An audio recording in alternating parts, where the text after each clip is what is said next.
శాంతిపురం మండలం శివపురంలో నిర్మించిన తన స్వగృహంలో ఏపీ ముఖ్యమంత్రి నారా చంద్రబాబు నాయుడు గృహప్రవేశం జరుపుకున్నారు. ఈ సందర్భంగా ఇంటి వద్ద మరియు పరిసరాల్లో తెలుగుదేశం పార్టీ నాయకులు పెద్ద ఎత్తున పాల్గొన్నారు. భారీ కటౌట్లు వెలుగులో ఆ ప్రాంతం పండుగ వాతావరణం తలపించింది. ఈ కార్యక్రమానికి పెద్ద సంఖ్యలో ప్రజలు తరలి రావాలని ఆహ్వానం పలుకుతూ ఆర్టీసీ వైస్ చైర్మన్ మునరత్నం, మాజీ ఎమ్మెల్సీ గోనివారి శ్రీనివాసులు మాట్లాడారు.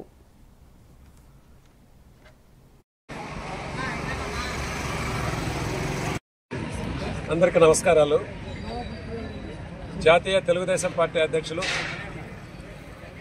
మాన్యశ్రీ ఆంధ్ర రాష్ట్ర ముఖ్యమంత్రి వర్యులు,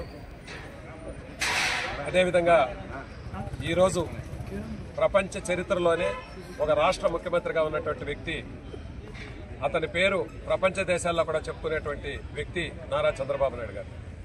వారు గత 8 సార్లు కుప్పం నియోజకవర్గం నుండి ఎంపిక కావడం జరిగింది. ఆయన ఒక గృహం అనేది ఇక్కడ ఉండాలి, ఉంటే బాగుంటుంది. శాంతిపురం మండలం కడపల్లి గ్రామ పంచాయతీ శివపురంలో తన సొంత ఇల్లు నిర్మించుకొని రేపు గృహప్రవేశం కుటుంబ సభ్యులతో చాలా గొప్పగా జరుపుకుంటున్నారు. మాకందరికీ కూడా చాలా చాలా సంతోషం. ప్రతి ఒక్క గ్రామంలో కూడా ప్రతి ఒక్క కార్యకర్త కూడా దీన్ని ఎంతో సంతోషంగా పాల్గొనాలని చెప్పి అందరూ కూడా సమాయత్తం అవుతున్నారు. మా నాయకులందరి తరఫున అంటే చంద్రబాబు నాయుడు గారి